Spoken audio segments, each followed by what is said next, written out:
I'm Patricia Ezechie, and this is Proactive Empowered Careers, a space for thinking about careers differently, not as something separate from who you are, but as an expression of you and the life you want to live.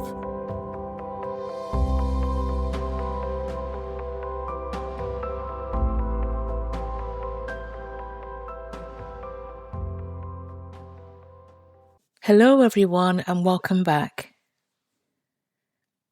In the last episode, we explored the idea of permission, the invisible rules many of us live inside and often by, the ways we sometimes postpone wanting what we want, quiet waiting for approval from other people, from circumstances, from timing. And we started to look at what happens when that begins to change. When permission starts to expand, and by that I mean you start to let yourself think about things differently, to consider options you might once have ruled out. And when that happens, something changes. You start to see more possibility, more options, more choice. Things that once felt unrealistic or not for you start to feel possible. And when that starts to happen, something else begins to emerge. Because when more starts to feel possible, we begin to ask a different kind of question. A simple one, but one many people have never been asked. And that is, what does success actually feel like?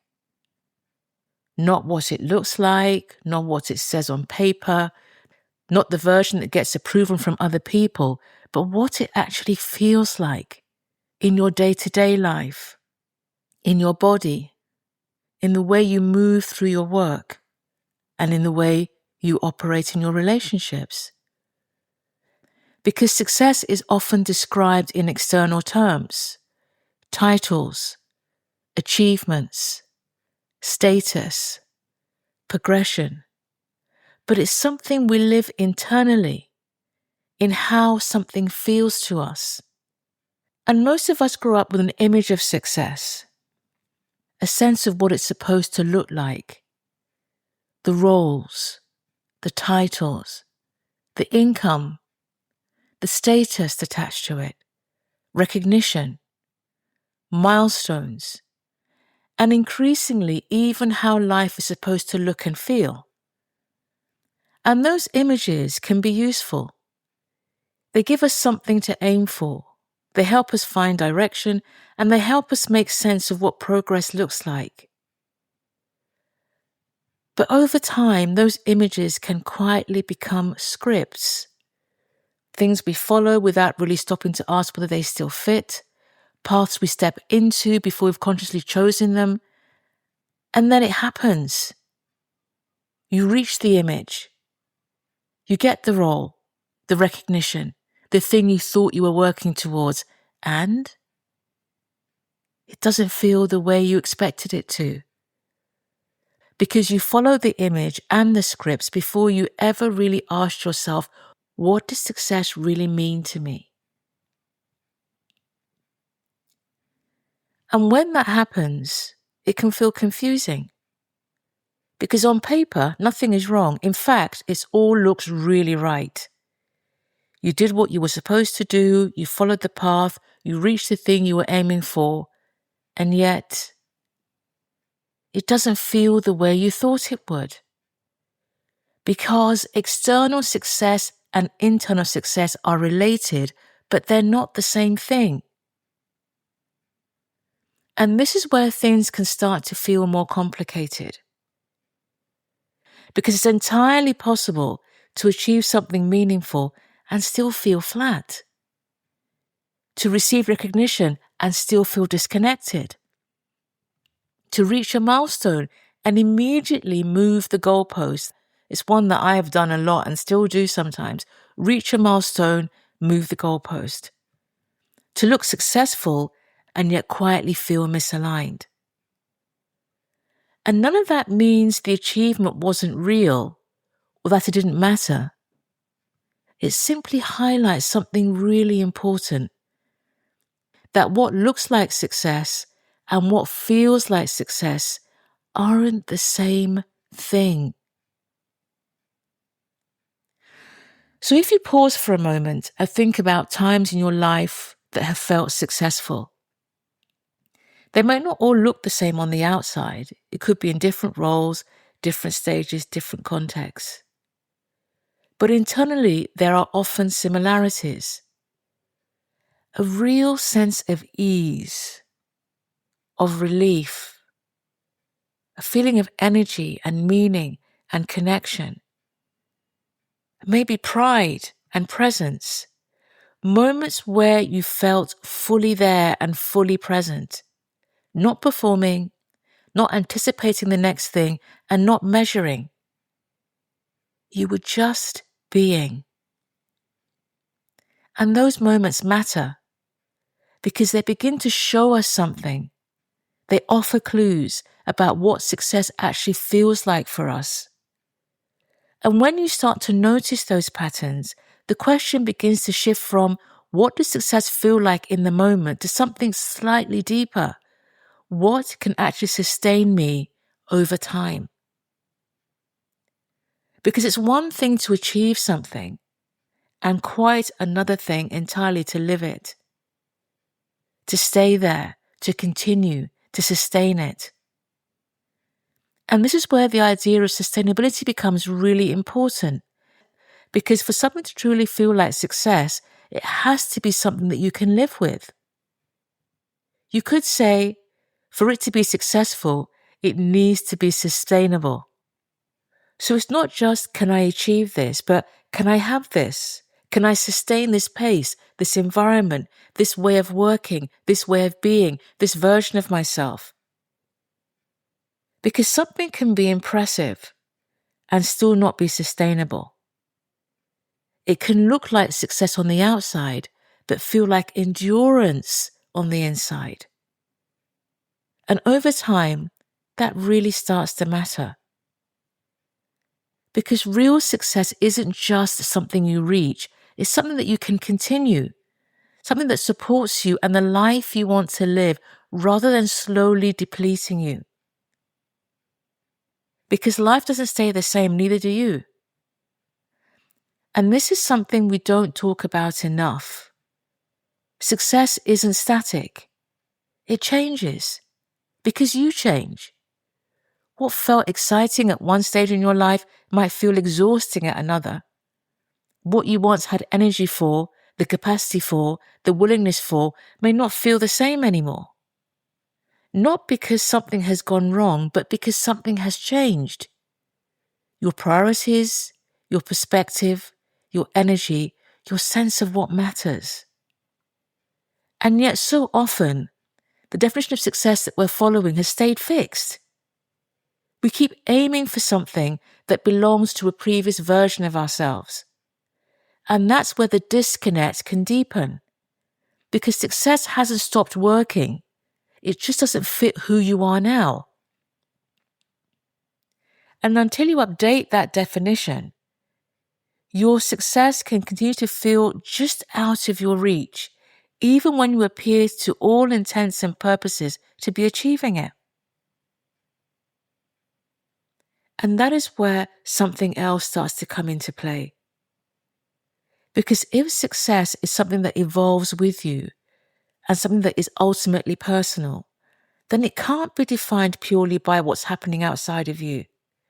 And yet, that's exactly what so many of us have learned to do.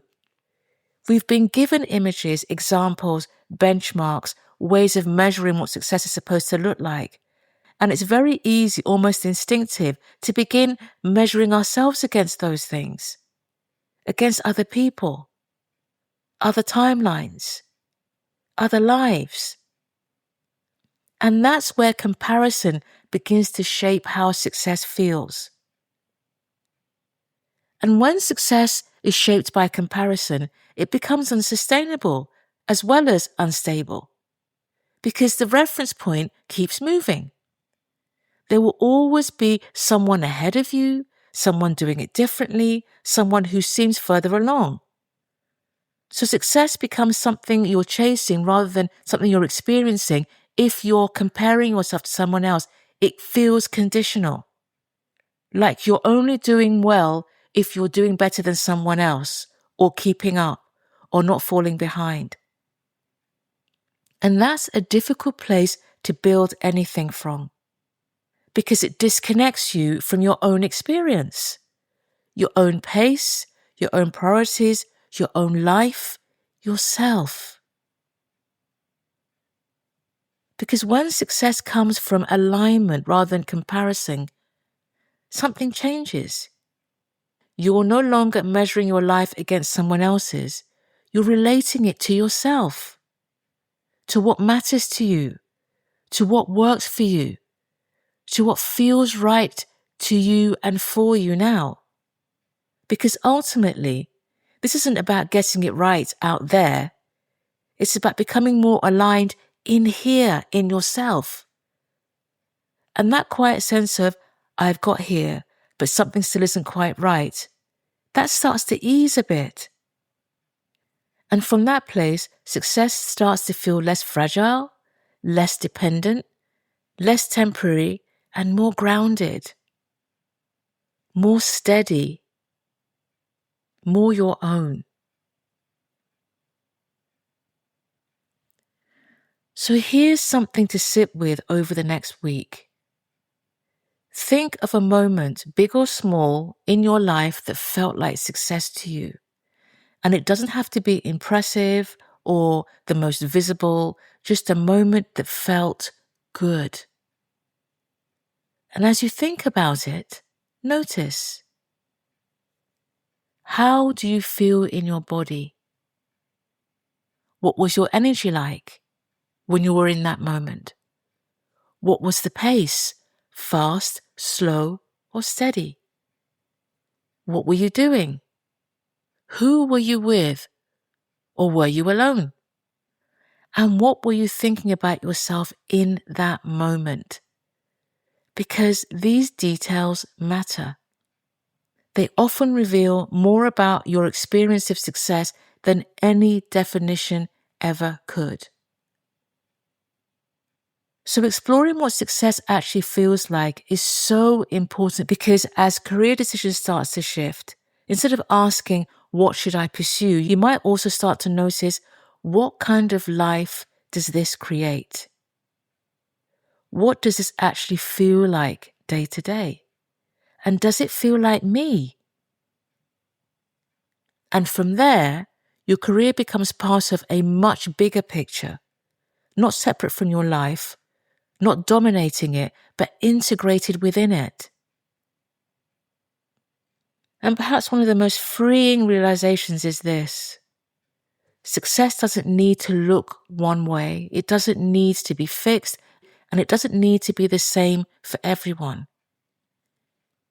It can evolve across life stages, across experiences, across what matters to you now.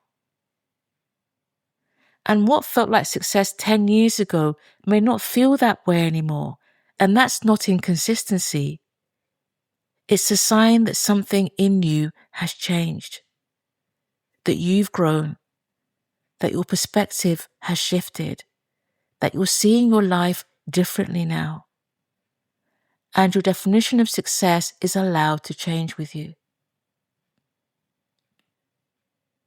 Because the most sustainable careers aren't built by chasing success. They're built by understanding yourself. You don't need to arrive at the perfect definition of what success feels like, but noticing the moments where you feel present and energized, at ease, engaged, like yourself, begins to create something. A kind of internal reference point, a felt sense of what works for you, and over time, that becomes more reliable than any external image of what success could ever be. So we've covered a lot here, from what success looks like to what it actually feels like, and how the two don't always match. So in the next episode, we're going to explore something closely connected to this, the idea of congruence. Those moments where your life, your work, and your sense of self begin to line up. Not always perfectly, but in a way that you can recognize. And we'll explore what that looks like and how to start noticing it. So until then, take the very best care of yourselves. And I'll speak to you soon. This has been Proactive Empowered Careers. If today's episode resonated, subscribe to the podcast so you don't miss what comes next. And remember, your career isn't separate from who you are. It's an expression of you and the life you want to live.